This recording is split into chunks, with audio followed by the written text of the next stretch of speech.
Welcome, everybody. This is the Common Good Candidates podcast. I'm Robb Ryerse, Political Director of Vote Common Good. We are excited to have you as a part of this podcast, as a part of the audience listening to some conversations that we have with the extraordinary, ordinary Americans who are running for office around the country. You know, this democracy thing is a participation sport. And these are people who have jumped in and said, you know what, I'm going to do this. I'm going to be a part of this really important endeavor and run for office. And today our conversation is with Kyle Kilbourn. Kyle is running for the United States Congress for the House of Representatives in northern Wisconsin. He's kind of way up there. It's actually as I tell him in the conversations, the furthest north I've ever been in the United States. It was when I was visiting with him in his district. This is a great conversation with a really great candidate that you're going to enjoy. So here we go now to our conversation with candidate for Common Good, Kyle Kilbourn. Kyle, thanks for being on the show. Thanks for having me. So great to see you. Listen, let me ask you this. Let's begin with the end in mind. It's November 6th. What have you accomplished? What are you proud of? What are you feeling? Yeah. For me, I am a first-time candidate. So for me, it's an amazing journey to run for office, as like any candidate. And it's one of those experiences I hope more people do, and, to go in to the voting booth and vote for yourself, which is an amazing experience to have, which I haven't had yet, but I will. So for me, that's part of the journey. I have a growth mindset. So for me, it's like, the skills that I pick up along the way are going to be helpful. What I hope happens, is that we have change in Wisconsin. So, it's a very rural area, and in the last decade and a half, things haven't gone well for the district. And so for me, success is letting voters know they have a choice and getting out there to say, we can make this better. The district can get better. It can improve. It can with the right representation. Mm-hmm. Now, you mentioned you're a first-time candidate. You're not a career politician. You're a husband. You're a product designer. You're, a regular dude just trying to live his life in Wisconsin. How did you end up running for Congress? Yeah, that's a good question. In the past, I'd been active in student government and things like that, and neighborhood boards, and I got involved recently in a local county level tourism project. And someone had asked me, like, have you ever thought about running for office? I'm like, not really. I have a job, I have other commitments, why would I do that? But I thought about it seriously. I was a good friend, and I thought, well, let me think about this. I sort of looked at, all right, there's a lot of offices you can run for, and I encourage people to look that through and sort of decide what's important for them. For me, there's a lot of big issues that I want to solve and tackle, and so for me, those complex, challenging issues like healthcare, climate, and the environment are issues that are best solved at I think the federal level. And so for me, that's why I decided to go for Congress and go straight for Congress. And knowing that the district, it's a challenge. We're very rural. It is a very conservative district, and we haven't had a lot of candidates sort of make that effort in the district. And so I thought, well, I'm going to give myself 2 years. So I started last April and wanted to, learn the ropes and get it done. Yeah. So give us a day in the life of a congressional candidate. I mean, I think most people can't picture, like, what is this like? Like, it's not like a job where you go and punch a clock and you're in the office for 8 hours. Like, what's a day in the life of a congressional candidate like? It depends on the day. Every day is different. Some days I am on the road. So like, say last Sunday, I had to go to a picnic in Superior, which is about 4-hour drive with charging for my car. So I was left the door by 5:45 a.m. to get to the picnic by 10. Got to the picnic on time, met a bunch of people, gave a speech. and then drove back home. And then that evening started printing out thank you cards and letters. And so like that was one day. Yeah. I mean, you got an election playlist that you listen to in the car, or podcasts? Like what are you doing to pass the time in the car? Yeah. My music is more energizing, so I like current pop hits and uh more music that can get me going in the car. So it sort of helps me keep focused on the road and like memorizing my speech and things like that. Yep. Yep. So, what are the biggest surprises on the campaign trail? Like things you didn't expect? Like what is it? Like what's it like? What are you like, man, I can't believe it's like this. People would not believe this. um, you know, the gratitude people give me for running, like I Mm, would not. I'm like, oh well, yeah, of course I'm running, and it for me, I always thought of politicians as like self-centered, like it's all about them and what they want to do and about them. But people really appreciate someone standing up and saying, you know what, it's my turn to run. I'm going to do that, and like that. mm, Thanks. And the wall behind me can't say it, but I get like thank you cards and notes, and like that's I'm like, oh, people actually like believe in what I'm saying mm. and what I'm going to do, and so like that is one of the more pleasant things of running. Yeah. Yeah, I imagine, people like we're in a difficult political moment right now, and there's a lot of division. There's a lot of people who are kind of scared about what the future holds. They're scared about, getting into it with family and friends. Um, and, it, I imagine that for a lot of people, like someone being willing to step through the ropes and go do it, like be the man in the arena, as Teddy Roosevelt talked about. Um, that's got to be encouraging and inspiring to people. Yeah, yeah, and I think we talk a lot about age in politics and the people that are running today. And so my district is a very older district, and so they realize it. And I even had Mhm. at the picnic yesterday, a former assembly member saying, I am old, and respect us. Um, and I respect that, but they also like that there's someone younger in the race as well. So Mhm. like, all right, well, we do have to start thinking about the next generation and who's going to be here after we sort of Mhm. leave. And so I think especially for our district that skews older, like it is encouraging to have someone younger to sort of say, I want to take on this responsibility and run. Yeah. You mentioned your age and maybe being a little bit younger than most people in your district. It's kind of a rural district. Now you're an openly gay man who's married to. I mean, you've got a wonderful husband, Chris, who super nice guy, really great guy. I like. How has that been for you on the campaign trail? How has that impacted things? How's that affected your campaign? Is it something that comes up a lot, or you think about a lot, or are you going to say, Rob, this is a dumb question because everybody's over it? I think for the most part, people are. I was Mm, hesitant in the beginning. Like, what does it mean for my family, and am I putting ourselves in danger? Like, yeah. I didn't know. But I make a point of it in my stump speech to sort of yeah, I married into Wisconsin. I have a husband who's Mhm. from the district, and so I give it out there to people. As being gay, you got to come out all the time, and it's just one of those things you get used to it. Coming out all the time. I'm coming out to Mm, people at this picnic. I'm coming out to the. It's just one of those things. But I think I haven't heard anything negative about it mm, so far in the race, and I think part of that could be, from Tammy Baldwin. I mean, she's been our senator, for 12 mm, years now. She's running again. Like, she already broke that barrier. I think so. Most yeah. people, it's not a thing to worry about anymore. Yeah. Does it does it ever bother you that you have to come out all the time to all of these strangers?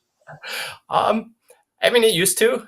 I think Mhm. now it's more just, yeah, that's what it is to be gay. Hmm. That's really interesting, and I mean, thank you for doing that. It's so. I mean, we talk about how representation matters. I always say, like, when people run for Congress, like, representative is literally the job title. Like it's literally the job title. And having someone, who's willing to say, okay, I'm gonna be inconvenienced, I'm gonna be annoyed, I'm gonna put myself out there so that other people can be represented. That's it's really good and really important. Thank you for that. Yeah. um, Much of your campaign is about economic opportunity for the people that live in your district, and kind of taking care of the environment. You mentioned those two things. Um, you know, Tell us about what economic opportunity for people in your district. What does that look like? What does that mean? Yeah. So, I mean, for me, I come from a working class background. My dad was a construction worker. My mom was a waitress and a retail store worker, a cashier.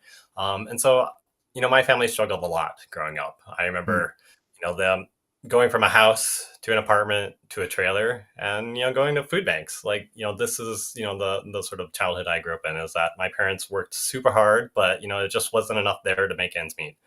So I know that struggle.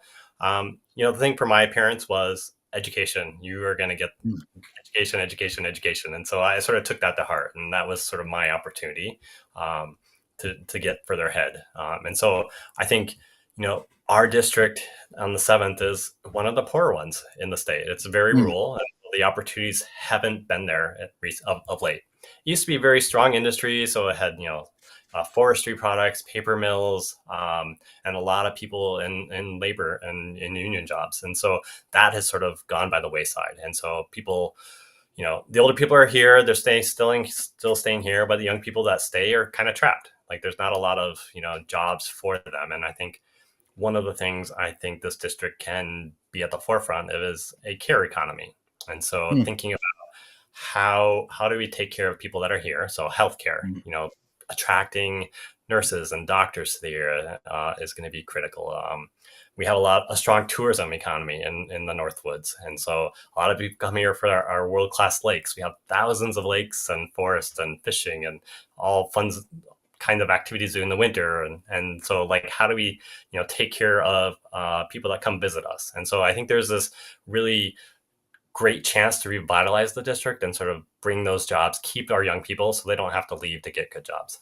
mm, mm. I love that phrase, care economy. That's great. Now you mentioned the outdoors life there in Wisconsin, both summer and winter. How is the climate crisis affecting things?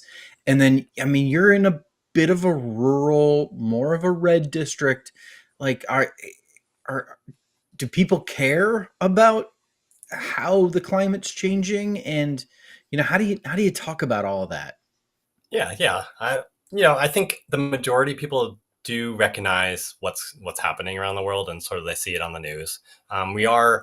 We are experiencing up here in the Northwoods. So like last summer, the wildfires in Canada, like it was Mm, crazy up here. Like the air pollution was so strong up here.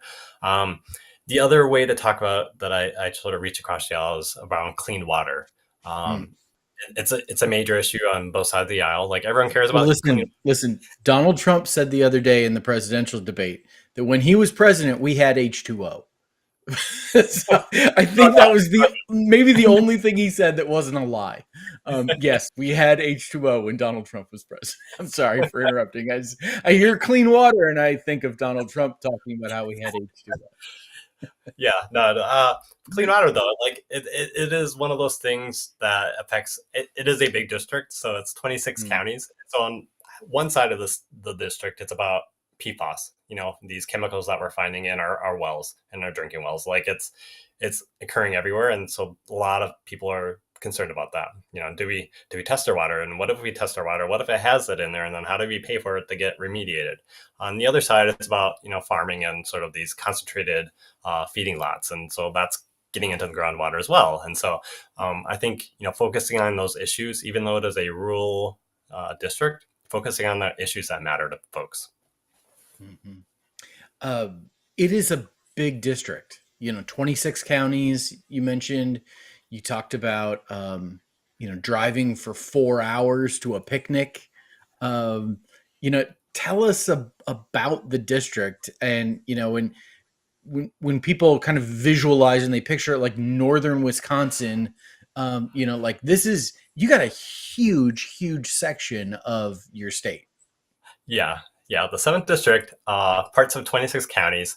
I always say northern Wisconsin is the shorthand, but there's parts of the people down the south that say, "Well, we're central Wisconsin," and so it's like it goes so far south that we're into central Wisconsin. But it goes from Marshfield, which is sort of the healthcare center of the state. There's a Marshfield clinics based there, and so a lot of doctors and nurses in there. And goes all the way to the western side, including Hudson, which borders the Twin Cities of Minneapolis and St. Paul, and then goes up to Superior, which borders Duluth, and then everything in between. So it's a humongous district. Yeah. Wow. Now, when I think Wisconsin, I think cheese and I think Green Bay Packers. There's got to be more to Wisconsin than that, right? Tell us about Wisconsin.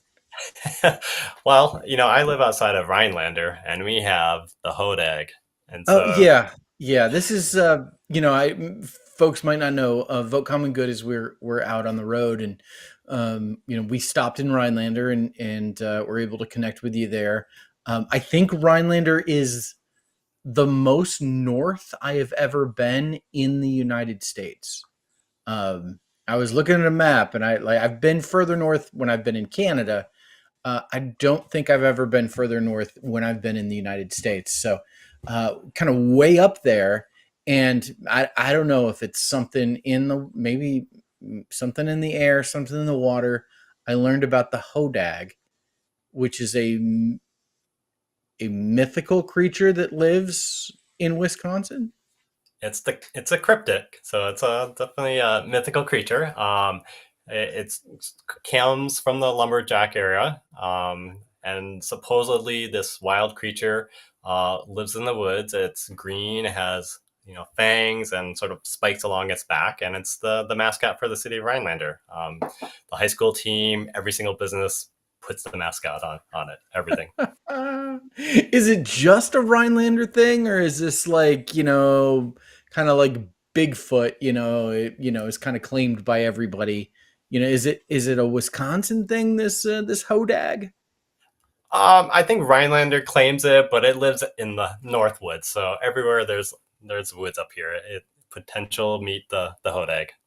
Tell me, there's a hodag festival. There's a hodag parade that you get to march in. Like that's got to happen, right?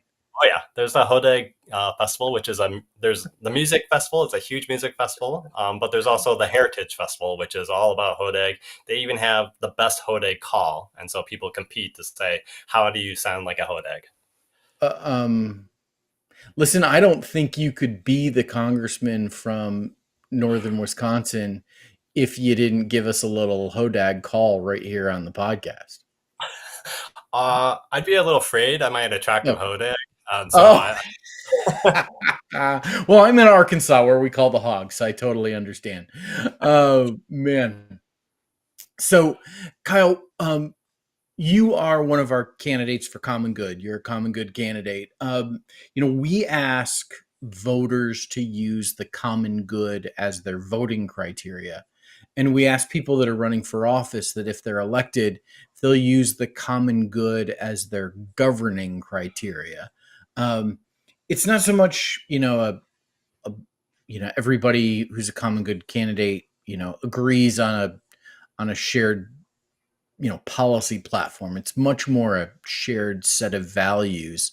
I'm curious, when you think about the common good, when you think about being a common good candidate, like what does that mean for you? How does that resonate for you? How does that come out in how you think about what your district needs in its leadership?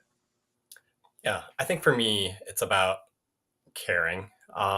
Rural areas have a sort of heritage and a tradition of caring for our neighbors, caring for our animals, and caring for our landscapes. And Hmm. so for me, that sort of is, it's a bit of our secret sauce of what it means to live in a district like ours.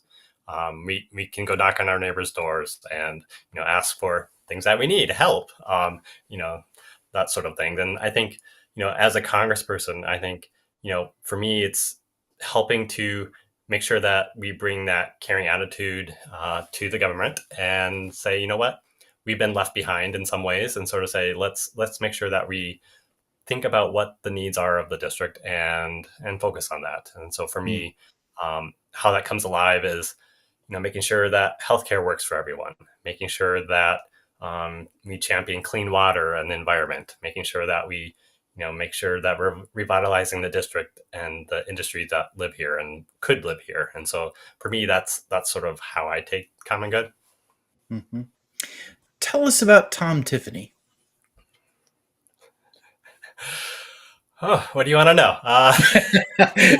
But Tom Tiffany is the Republican who's the current Yes. congressman from your district, the incumbent that should you win your primary, you'll be running against.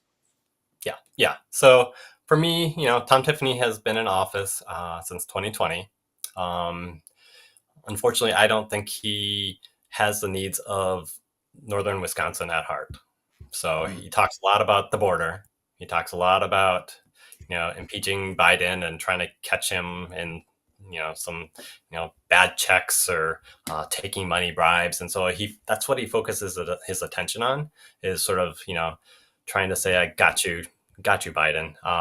And so for me, it's about you know he's not running to represent northern Wisconsin. He has his own agenda that he's trying to bring into Washington and sort of impose on the rest of us. And so for me, it's about, all right, well, that's his agenda, but it's not the people of the district. Yeah, yeah. It seems like Tom Tiffany's one of these guys that is not a household name like a Marjorie Taylor Greene or a Matt Gaetz or Lauren Boebert or Jim Jordan. Those names just kind of roll off my tongue because we think about those people all the time. They're not. I mean, they are. You know, really problematic members of Congress, but they're not the totality of the problem. There's a lot of people that maybe most of us have never heard of who are really a problem. And Tom Tiffany's one of those guys, right? You know, didn't vote to certify the election of Joe Biden, member of the House Freedom Caucus, I believe. Uh, Yes. you know, someone who's goes on the news, goes on CNN, and talks about the Biden crime family. He's someone who it seems to me his political posturing has been obsessed with Republicans and Donald Trump in particular being in power, obsessed with stopping Joe Biden politically, and not all that concerned with what's happening with the good people of northern Wisconsin. Yeah, I think you're pretty spot on there. If you look at sort of all the votes of, all right, if 80% of the members of Congress voted on something, he's always one of the 20 that voted the opposite way. It's just like, oh yeah, Tom Tiffany, he's there with every other sort of wacko out there voting against funding the government or supporting Ukraine. He's that guy. He just doesn't have that sort of household recognition, as you say. Um, I think the other thing, keeping in mind, he's been a career politician. He's been a politician in Wisconsin on the assembly level, at the Senate level, and now at the House of Representatives. And so he is in it for himself, and he has been for the last 15 years. He's just living on the government dole, that guy. It's like, oh goodness. He Now has a you, now he might have a health care, if he gets another yeah, term. yeah, exactly. He's not your only opponent. You're in the midst of a primary, which is kind of a late development in the election. Now, Wisconsin's got late primaries compared to everybody else in a lot of ways. It's not the latest in the country, but it's kind of mid August, right? August 13th. Yes. How you feeling about that? How's it? I is this giving you a chance to kind of warm up for the real game, or how you feeling about the primary? No, I think we're great. Yeah, I do have an opponent. She did start late, so she started last year as well. Dropped out for 6 months and decided to come back at the last minute. And so I think that that'll be a challenge for her. I think for me, I'm focusing on working the coalitions that we can sort of win the November election. So, for example, we just got a recent endorsement from the National Education Association, and so that's a big win for us to sort of get those endorsements and build that coalition going forward. We do have this little speed bump on August 13th, but I think we're good. The other thing is, running a campaign takes a lot of money.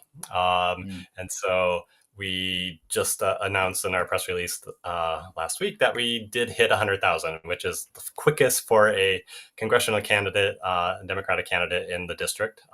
So I think that's the other thing is, we got to make those coalitions and sort of get that money to make sure that we're competitive in November. Yeah. Yeah. How do you stay positive in the midst of all of this? I'm a pretty optimistic person. I'm also pragmatic. I know not everything is going to go the way I want it to. Um, but like, okay, well, I'm a designer, so this is the situation we have. Like, how do we make it into the preferred situation that we want, and sort of work from that way. And so there's always a way. My dad used to call me MacGyver because I was always like, all right, here's what we got to do, and here's what I have to do it. Let's make it happen. Well, I feel like we could use a MacGyver in Congress for sure. I love this idea of you being kind of a pragmatic optimist and optimistic pragmatist. You're a happy warrior for solving problems. How can people find you? How can they help? What do you need? Yeah, definitely go to my website. That's kylekilbourn.com. And there's a bunch of things you can do and support me with. I have my social media links, so it's also, give me a follow there. If you want to endorse me, this is a very grassroots campaign. We're not taking any corporate PACs money. And so, we need your grassroots endorsements. Volunteer. There's a link to get involved to volunteer there. We are looking for a lot of volunteers to help us make calls, knock doors, get the word out. And then if you're in a position to financially donate, that's always an option and is very helpful for a campaign like ours. Yeah, boy, Kyle, thank you so much. Thank you for running for office. Thank you for putting yourself out there like that, and thank you for spending some time with us today. Well, thank you, Rob. I appreciate it. Yeah. It was a pleasure. And thanks everyone for listening to this conversation with Kyle Kilbourn, who's a candidate for Congress in Wisconsin's 7th congressional district. Conversations like this will be happening every Wednesday between now and Election Day, and encourage you to listen in each week wherever you listen to podcasts. You can learn more about Kyle and all of the other candidates for common good by visiting candidates